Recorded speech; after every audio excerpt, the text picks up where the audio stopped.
موضوع الدرس فی فضائل سیدنا عمر و اسلامہ و خلافتہ فی الوعظ والارشاد۔ الحمد للہ وکفی والصلاة والسلام على خاتم الأنبياء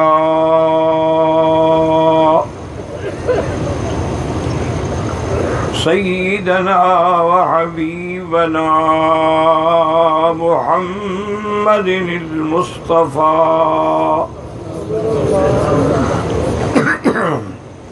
وعلى آله المجتبى وأصحابه النجبى۔ اللهم صل على سيدنا محمد النبي الأمي الهاشمي وعلى آله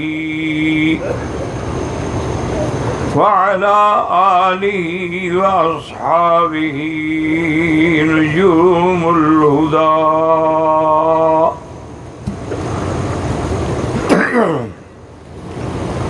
أما بعد فقد قال الله تبارك وتعالى في القرآن المجيد والفرقان الحميد: أعوذ بالله من الشيطان الرجيم، بسم الله الرحمن الرحيم۔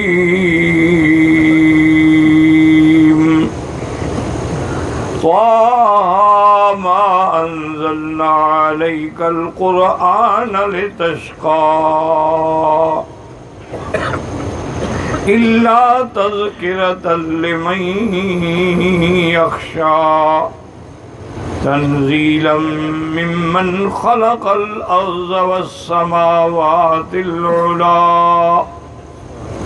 الرحمن على العرش استوى۔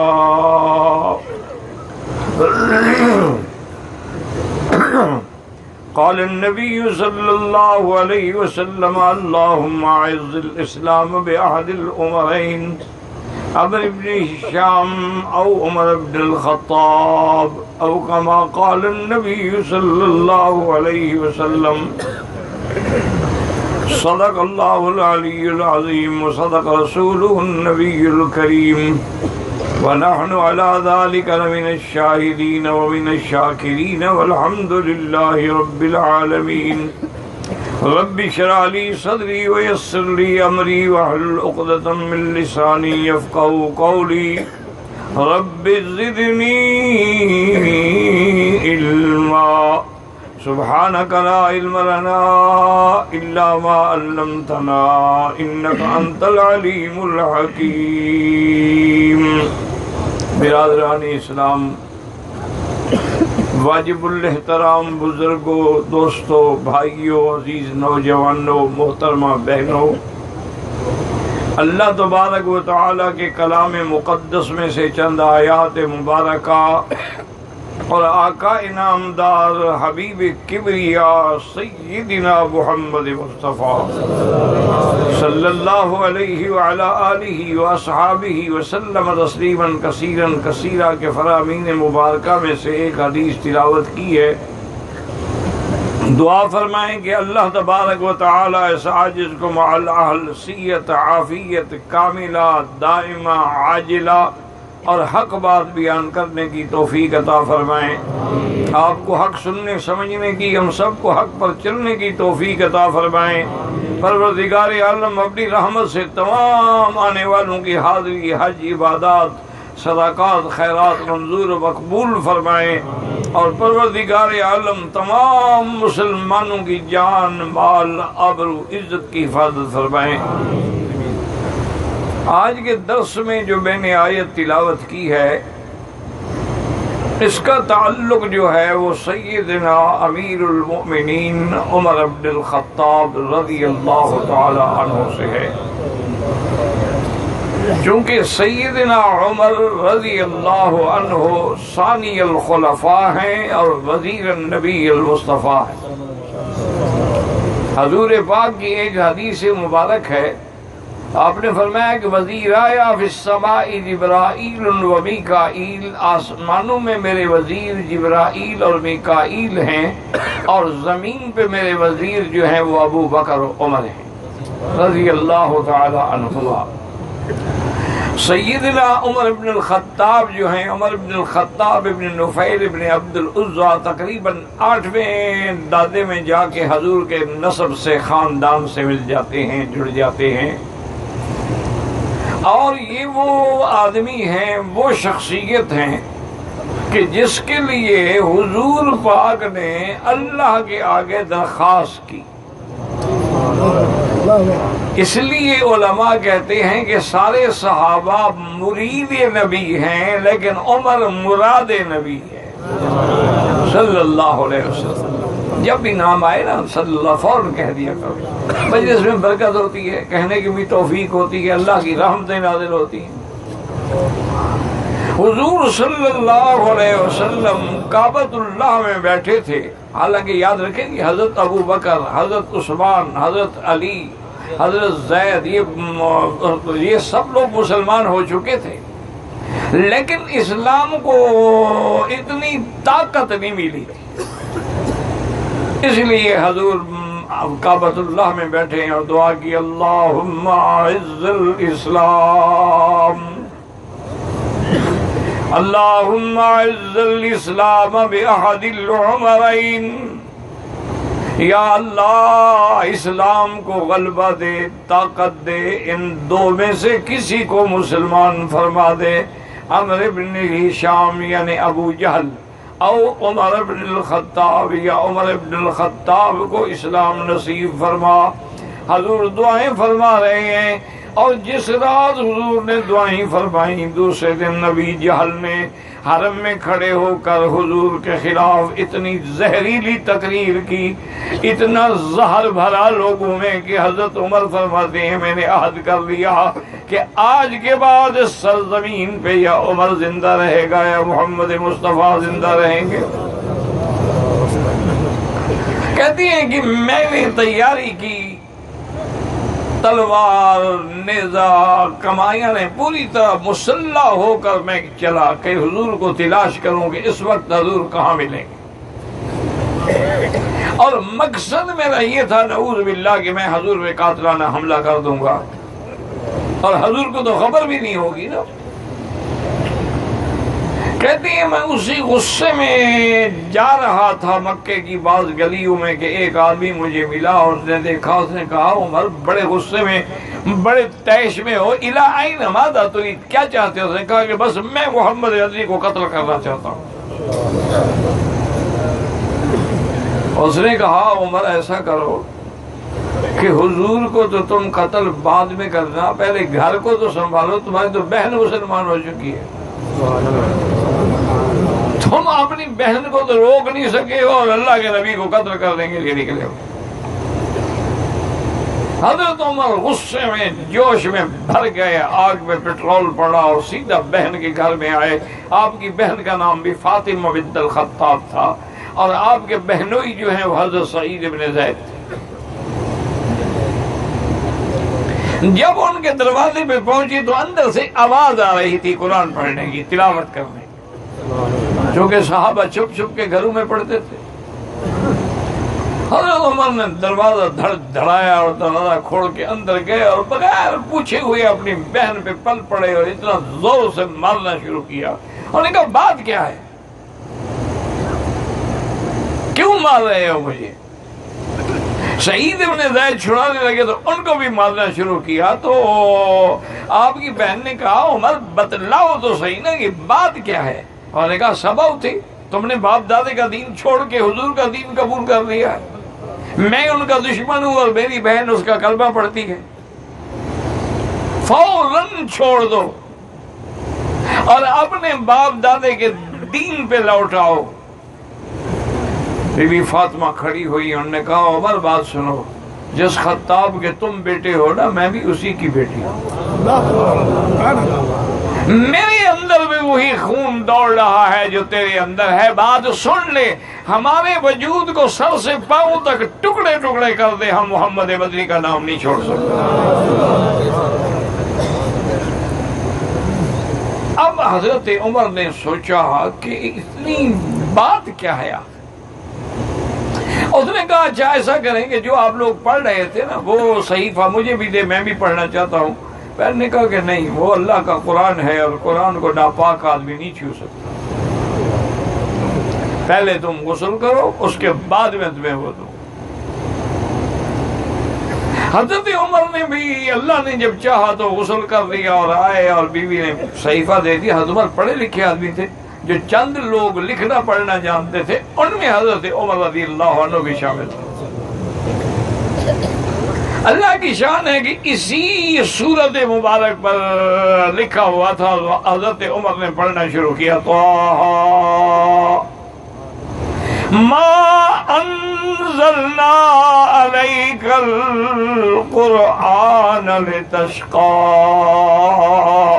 الا تذکرۃ لمن یخشی۔ حضرت عمر پڑھ رہے ہیں اور فرماتے ہیں کہ ما احسن الکلام، کیسا پیارا کلام ہے، اور آپ کے آنسو بھی بہنے شروع ہو گئے۔ قرآن عمر کے سینے میں اتر گیا۔ قرآن تو قرآن ہے نا، یہ جب سے امت نے قرآن چھوڑا ہے گمراہ ہو گئے۔ صحابہ کو اللہ نے عزت دی، عظمت دی، وہ قرآن پڑھ کے پوری دنیا کو فتح کر گئے۔ ہم نے قرآن کو چھوڑ کے ذلت کا گڑھا اختیار کر لیا۔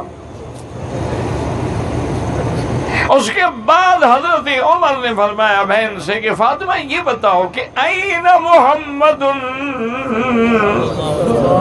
صلی اللہ علیہ وسلم، اس وقت حضور کہاں ہوں گے؟ بی بی صاحبہ نے فرمایا کہ آپ تقریباً اس وقت جو ہے دار ارقم میں ہوں گے، میرا اندازہ ہے۔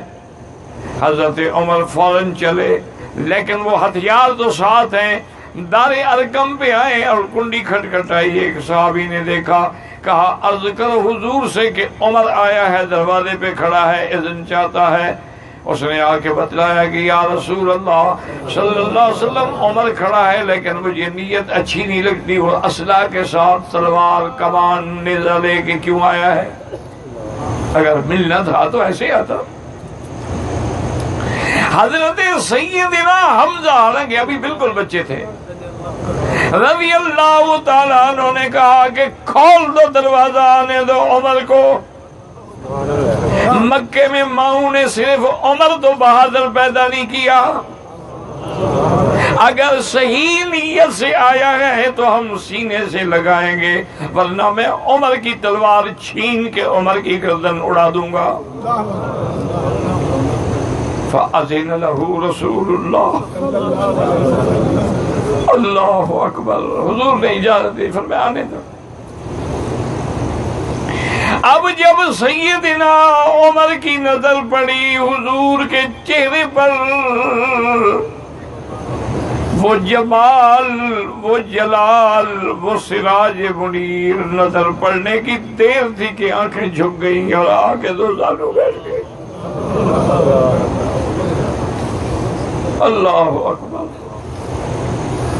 کہا عمر سن گیا تھا کہ یا رسول اللہ، حضور ہاتھ بڑھائیں، میں مسلمان ہونے کے لیے آیا ہوں۔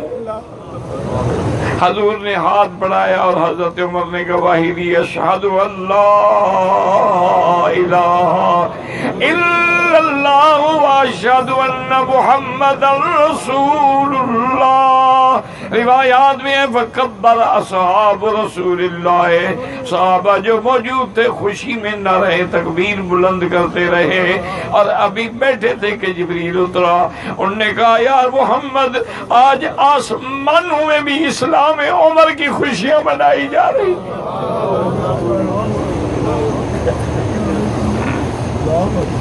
اللہ اکبر۔ تھوڑی دیر گزری، حضرت عمر نے عرض کیا یا رسول اللہ، یہ مکے والے جو ہیں وہ لیسو علی الباطل، کیا وہ باطل پہ نہیں؟ فرمایا ہاں باطل پہ ہیں. لسنا علی الحق، ہم حق. تو پھر کیا ہے کہ باطل والے مکے میں کعبے میں کھل کے عبادت کریں اور ہم چھپ کے عبادت کریں. حضور چلیں آگے. ایک طرف حمزہ ہوگا، ایک طرف عمر ہوگا، اور میں اعلان کروں گا کہ مکے والوں جس کو بچے یتیم کرانے ہوں عمر کی تلوار کا مقابلہ کرے.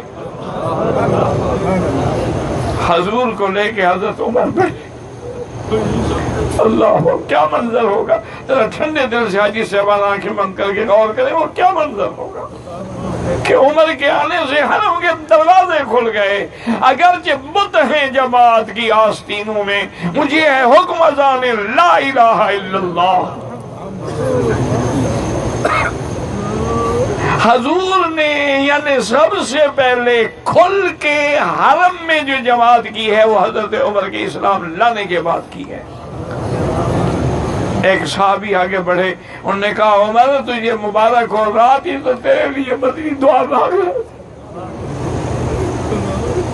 آج اللہ نے ان کی دعا کو قبول فرما لیا ہے. حضرت عمر شجاع بھی تھے، بہادر بھی تھے، محدث بھی تھے، ملہم بھی تھے، عبقری بھی تھے. یعنی کئی مقامات ہیں کہ جہاں جہاں حضرت عمر نے رائے دی اللہ نے عرشوں سے قبول فرما لی. اس کو کہا جاتا ہے موافقات عمر. اسی طرح حضور صلی اللہ علیہ وسلم نے جب طواف کر لیا، مقام ابراہیم کے قریب آپ کھڑے ہیں اور آپ نے فرمایا عمر یہ وہ پتھر ہے جس میں ہمارے ابا دادا سیدنا ابراہیم نے کھڑے ہو کے اللہ کے کعبے کی تعمیر کی.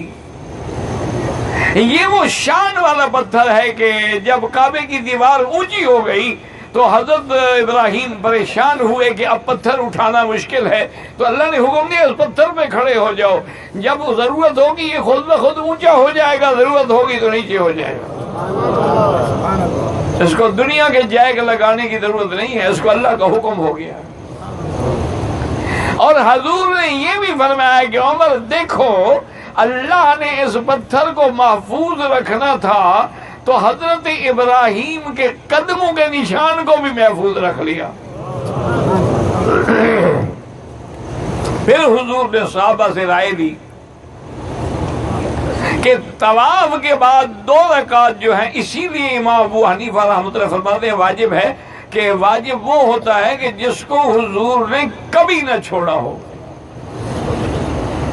وطر کیوں واجب ہے کہ حضور اونٹنی میں بیٹھے ہوئے تہجد پڑھنے کے بعد یعنی بیٹھے بیٹھے بھی وطر پڑھتے تھے، کبھی نہیں چھوڑے. تو اس لیے وہ فرض تو نہیں واجب کے درجے پہ آ جاتا ہے. اور سنت یہ ہوتا ہے کہ کبھی حضور نے پڑھی اور کبھی نہیں پڑھی. جن سنتوں کو حضور نے تاکید سے پڑھا وہ مؤکدہ کہلائیں، جیسے فجر کی 2 سنتیں ہیں، حضور کو بڑی محبوب تھی یہ 2 رکعتیں.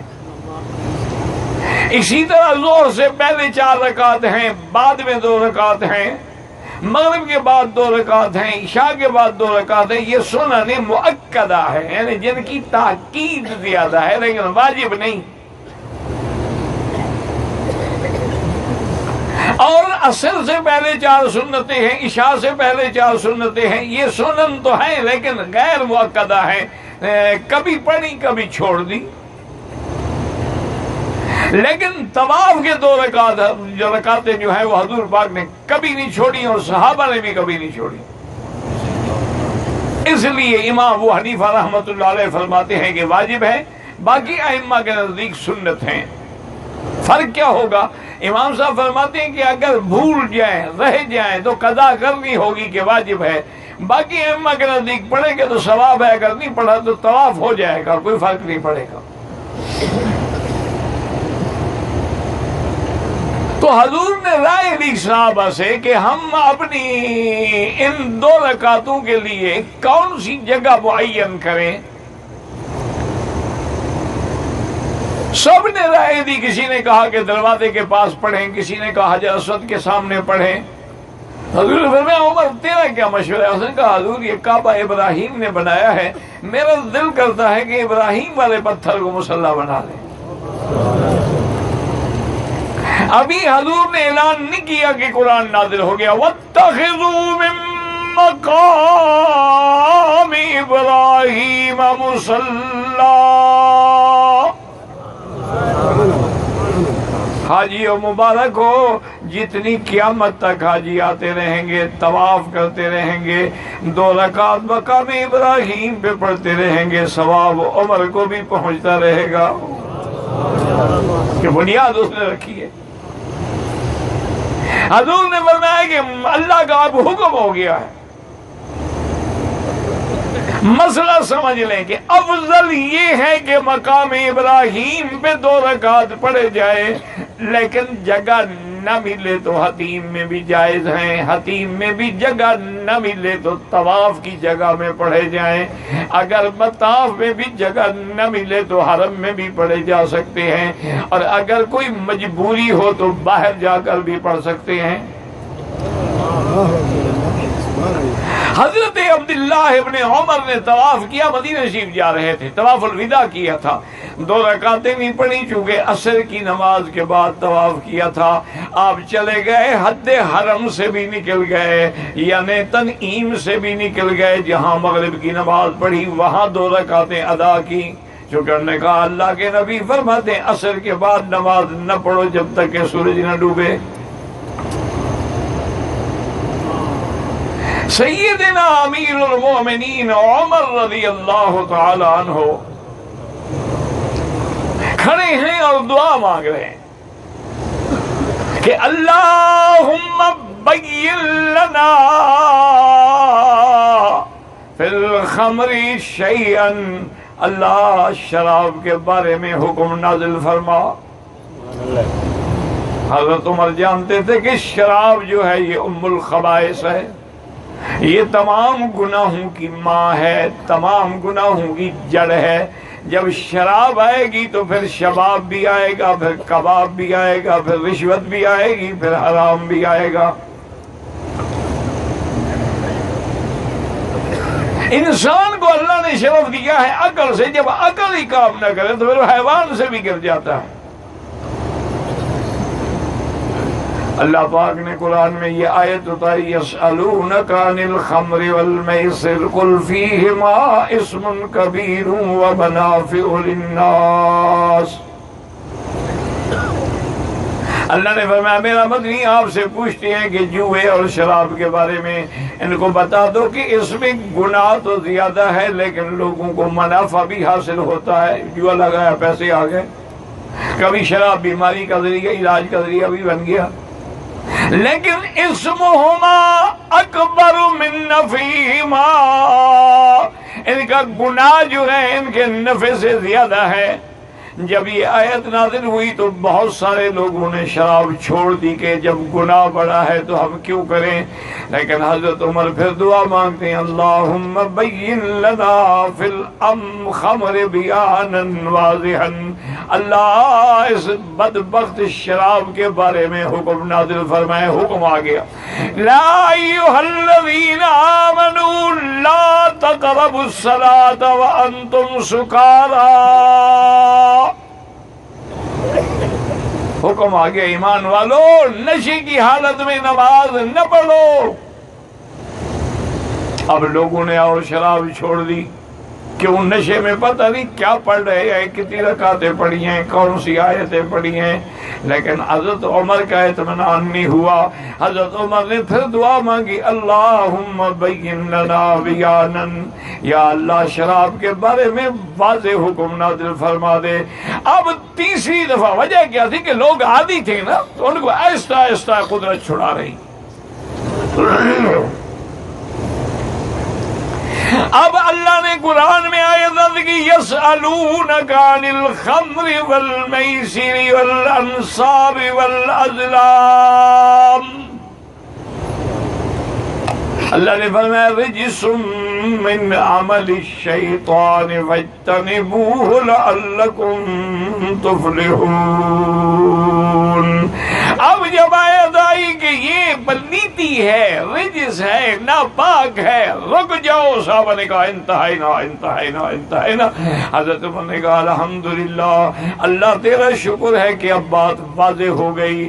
اب صحابہ کہتے ہیں کہ ایسا حکم جب آیا ہے تو مدینے کی گلیوں میں شراب بہ رہا تھا جیسے پانی بہتا ہے، ہر گھری کے گھر میں کبھی مٹکے تھے، کبھی کچھ تھا، کبھی ہاتھ میں گلاس بھی پکڑا، حکم آ گیا، ختم۔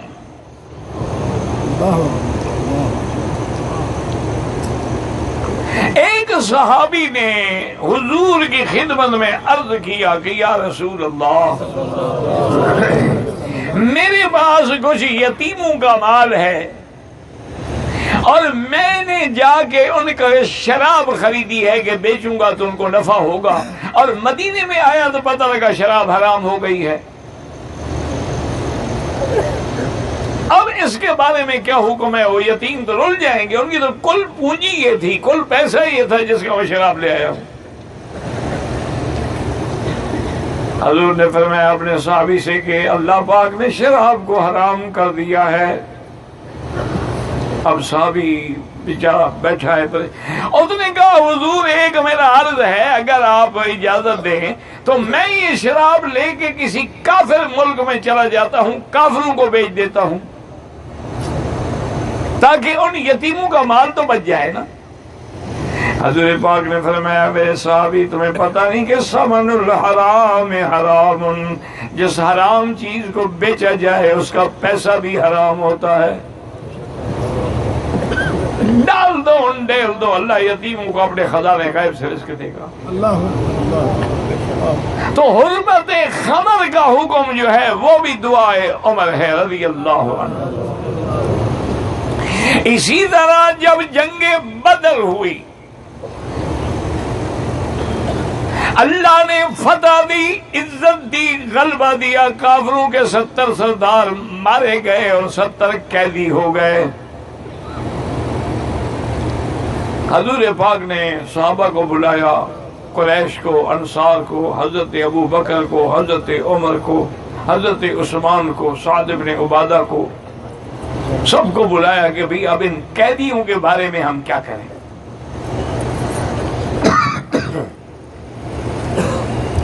کیونکہ قاعدہ یہ ہے کہ بھی یا تو ہم ان کو چھوڑ دیں یا ہم ان کو قتل کر دیں، ان کے بارے میں کوئی فیصلہ کریں، یا ان سے کوئی فدیہ لیا جائے۔ حضور نے فرمایا ابو بکر تمہاری کیا رائے ہے؟ ابو بکر نے عرض کیا کہ یا رسول اللہ میری رائے یہ ہے کہ رشتہ دار ہے آپ کے، دشمنی ہو جاتی ہے لیکن رشتے تو نہیں ٹوٹتے ہیں، آپ ان کو چھوڑ ہی دیں، احسان کر دیں، آخر یہ سردار لوگ ہیں، آپ کا احسان ان پہ اثر کرے گا۔ سب سے پوچھنے کے بعد حضور نے فرمایا عمر تیری کیا رائے ہے؟ حضرت عمر کھڑے ہو گئے، انہوں نے کہا یا رسول اللہ اگر میری رائے پوچھتے ہو، حکم دو حضرت علی کو، حکم دو حضرت جعفر کو، حکم دو حضرت عثمان کو، حکم دو مجھے، ہر آدمی اپنے رشتہ داروں کی گردن میں تلوار پھیر دے، آج کفر کی جڑ کاٹ ڈالو۔ میں فرمایا حضور اللہ نے دشمن تمہارے پاس قید کر کے پیش کر دیے ہیں، ان کو مہلت دیتی ہو جن نے ہمیں مکے سے نکالا ہے، ان کو تم مہلت دیتے ہو جن نے ہمیں طواف کرنے سے روکا ہے۔ میری رائے یہ ہے کہ میں اپنے رشتہ داروں کی گردن پہ چھری رکھتا ہوں اور ہر صحابی اپنے اپنے رشتہ دار کو قتل کرے تاکہ کل کو کسی قسم کا جھگڑا بھی پیدا نہ ہو۔ حضور نے فرمایا عمر واقعی تو بڑا سخت آدمی ہے۔ آپ نے فرمایا تورات میں بھی تیرے بارے میں لکھا ہوا ہے کہ قرن من حدید، وہ لوہے کا سینگ ہے، موڑ ہی نہیں سکتا۔ آپ نے فرمایا تمہاری مثال تو ایسے ہیں عمر جیسے نوح علیہ السلام۔ ہم نے کہا حضرت کیسے؟ فرمایا نوح علیہ السلام نے کیا دعا مانگی تھی؟ رب لا تذر علی الارض من الکافرین دیارا، یا اللہ آپ زمین پہ کسی کافر کا کوئی گھر نہ بچے، کوئی مکان نہ بچے، سب کو برباد ہلاک کر دے۔ تم بھی کہتے ہو کوئی نہ بچے. اور آپ نے فرمایا کہ ابو بکر تمہاری مثال ایسی ہے جیسے عیسیٰ علیہ السلام وہ کہہ رہے تھے من تبعنی فإنہ منی ومن عصانی فإنک غفور رحیم. حضور نے فرمایا ابو بکر مجھے تیری رائے پسند ہے لیکن ان کو مفت نہیں چھوڑتے، ان سے کہیں کہ فدیہ ادا کر کے ہر آدمی اپنے اپنی قیدی کو چھڑائے تاکہ مسلمانوں کا مالی فائدہ ہو جائے. دوسرے دن حضور ایک چھوٹا سا درخت تھا اس کے نیچے بیٹھے ہیں اور حضرت ابو بکر بھی بیٹھے ہیں. حضور بھی رو رہے ہیں، حضرت ابو بکر بھی رو رہے ہیں. حضرت عمر آئے سلام کیا اور عرض کیا کہ ما یبکیک یا رسول اللہ، حضور آپ کیوں رو رہے ہیں مجھے بتائیں تاکہ میں بھی شریک ہو جاؤں. آپ نے فرمایا حضرت عمر سے کہ اللہ کا قرآن اترا ہے کہ ما کان لنبی ان یکون لہ اسرا، اور اللہ کا قرآن اترا ہے لولا کتاب من اللہ سبق لمسکم فیما اخذتم فیہ عذاب عظیم. اللہ نے فرمایا میرا مدنی میں معافی دے چکا ہوں ورنہ آج عذاب نازل ہو جاتا. اور آپ نے فرمایا عمر اگر عذاب آ جاتا تو ماں سوا تیرے اور سعد کے کوئی نہ بچتا. فرمایا عمر اللہ نے تیرا فیصلہ عرش پہ قبول کیا ہے کہ عمر نے جیسے کہا تھا مٹا دو کفر کو. حضرت عمر بڑے جلال والے تھے نا. جنگ احد کے بعد بیٹھے ہیں، شکست ہو گئی ہے، سرکار دو عالم زخمی ہو گئے ہیں اور ابو سفیان زور زور سے پکار رہا ہے حل فیکم محمد صلی اللہ علیہ وسلم. بھئی آپ لوگوں میں حضور محمد مصطفیٰ ہیں؟ صحابہ خاموش ہیں. اس نے پوچھا حل فیکم ابو بکر، ابو بکر زندہ ہے؟ کوئی جواب نہیں. اور نے پوچھا حل فیکم عمر، عمر زندہ ہے؟ کوئی جواب نہیں. حضرت عمر فرماتے ہیں میں تڑپ رہا ہوں کہ میں اس بدبخت کو کیسے جواب دوں، چونکہ اس وقت تو کافر تھا نا ابو سفیان. کہتے ہیں اسی اثناء میں ابو سفیان نے نعرہ لگایا اعلو حبل، آج ہمارا خدا حبل جو ہے وہ بلند ہو گیا، اس کی وجہ سے ہم ماننے والوں کو فتح ملی اور مسلمان شکست کھا گئے.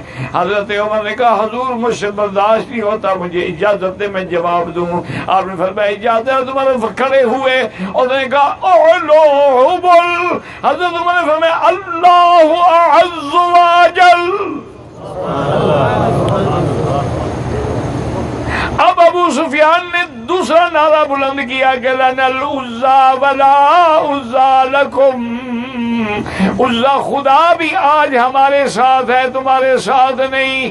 حضرت عمر نے فرمایا کہ بدبخت اللہ مولانا ولا مولا لکم، اما اللہ ہمارا ولی ہے تمہارا نہیں ہے. اس نے اس کے بعد کہنے لگا کہ قتلانا بقتلا بدر سوا، کہ تم نے ہمارا 70 بدر میں مارا تھا، ہم نے 70 احد میں مار دیا، برابر ہو گئے.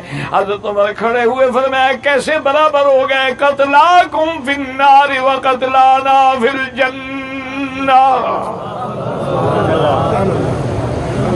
حضرت عمر کھڑے ہوئے نے فرمایا کیا کہہ رہے ہو، کیسے برابر ہو گئے؟ تمہارے جو مارے گئے وہ جہنم کے ایندھن بن گئے، ہمارے جو شہید ہوئے وہ جنت کے مالک بن گئے.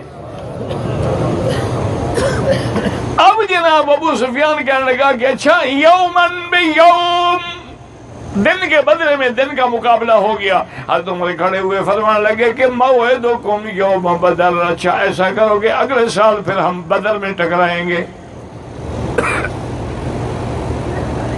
تو سیدنا عمر محدث بھی تھے، بلکہ اتنی بڑی بات ہے، یاد رکھیں علماء جانتے ہیں کہ ایک دفعہ حضور یہ آیت پڑھ رہے تھے وَلَقَدْ خَلَقْنَا الْإِنسَانَ مِنْ سُلَالَةٍ مِّن طِينٍ ثُمَّ جَعَلْنَاهُ نُطْفَةً فِي قَرَارٍ مَّكِينٍ ثُمَّ خَلَقْنَا النُّطْفَةَ عَلَقَةً فَخَلَقْنَا الْعَلَقَةَ مُضْغَةً فَخَلَقْنَا الْمُضْغَةَ عِظَامًا فَكَسَوْنَا الْعِظَامَ لَحْمًا ثُمَّ انشَأْنَاهُ خَلْقًا آخَرَ، تو فوراً عمر بول پڑے فَتَبَارَكَ اللَّهُ أَحْسَنُ الْخَالِقِينَ۔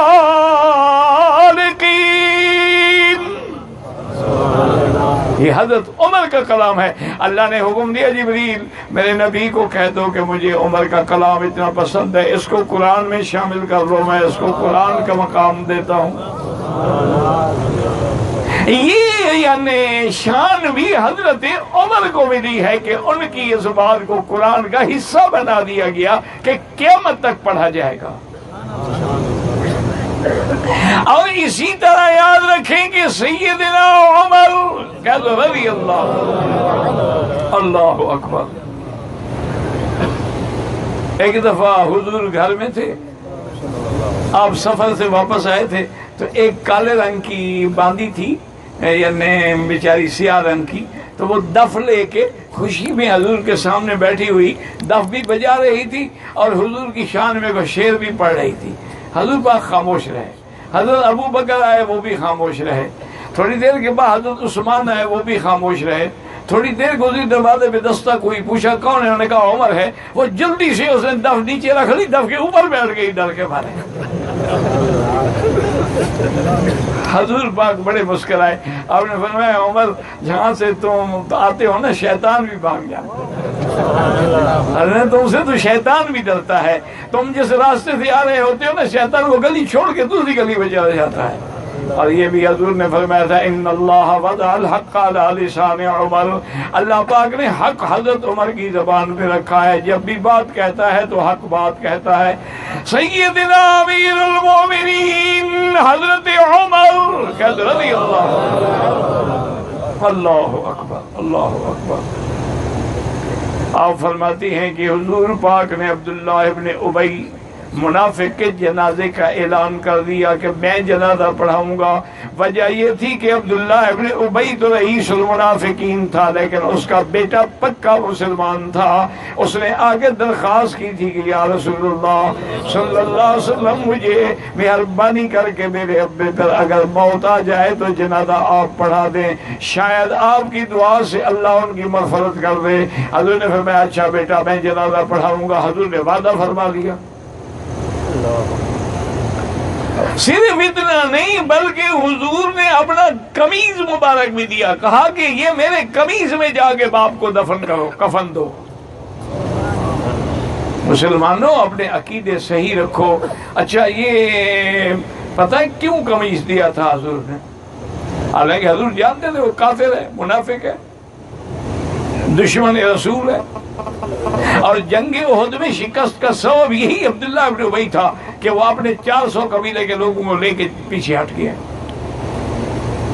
تو مسلمانوں کی فوج کا مرال جو تھا نا وہ ٹوٹ گیا۔ وجہ اس کی یہ تھی کہ بدر والے دن جب قیدی آئے نا تو حضور کے چچا حضرت عباس بھی قید تھے، ان کا قمیض پھٹ گیا تھا۔ حضور نے فرمایا کسی کے پاس قمیض ہو تو لے آؤ میرے چاچے کو دے دو، تو کسی کا قمیض نہیں آیا، تو بہت بڑے گرانڈیل جوان تھے ماشاءاللہ، اس عبداللہ ابن ابی کا قمیض ہے، اس نے قمیض دیا تھا۔ حضور نہیں چاہتے تھے کہ اس ظالم کا احسان باقی رہے۔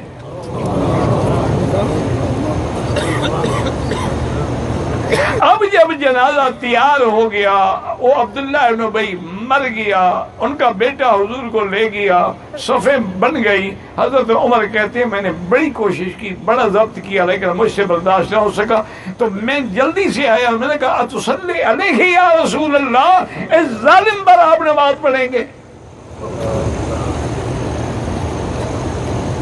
یہ تو کافر ہے۔ حضور نے فرمایا عمر میں نے کہہ دیا تھا اس کے بیٹے کو کہ جنازہ پڑھاؤں گا۔ تو حضرت عمر کہتے ہیں پتہ نہیں میں حیران ہو گیا کہ مجھ میں کہاں سے طاقت آ گئی، میں نے حضور کی قمیض مبارک پکڑ لی، قمیض پکڑ کے کھینچا، لا تصلی علیہ یا رسول اللہ۔ حضور اس ظالم پر جنازہ نہ پڑھیں. حضور نے میں ہٹ جاؤ عمر. حضور نے جنازہ پڑھایا. جب جنازہ شروع ہوا تو حضرت عمر بھی پیچھے کھڑے ہو گئے.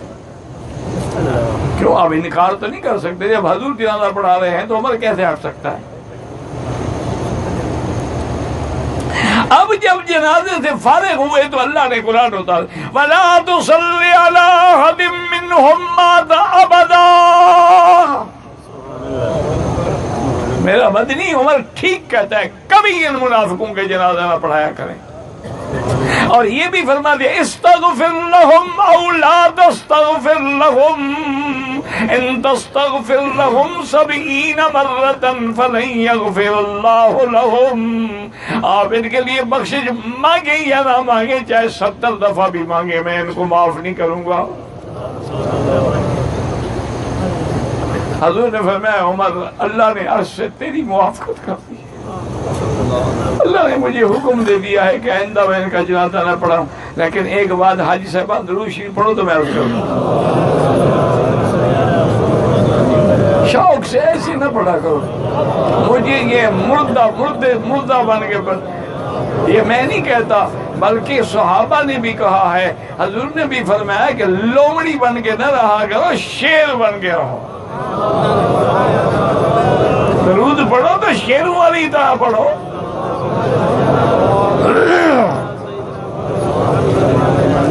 اب جناب بات سمجھیں کہ اللہ نے منافق کے جنازے سے روک دیا، لیکن اگر قرآن 10 منٹ پہلے نازل ہو جاتا تو حضور جنازہ ٹھیک ہے کہ نہیں بھئی؟ اگر یہ قرآن کی آیات نازل ہو جاتی تو حضور جنازہ نہ پڑھاتے، لیکن جنازے کے بعد نازل ہوئی. وجہ کیا تھی؟ اگر پہلے آ جاتی تو عمر کی بات رہ جاتی اور حضور کی بات ٹل جاتی. اللہ نے فرمایا نہیں، میرا مدنی کہہ چکا ہے، ابھی تو میں نبی کی پوری کرتا ہوں، آئندہ کے لیے روک دیتا. ورنہ تو پہلے بھی تو آ سکتا تھا. زندگی باقی تو بات باقی انشاءاللہ.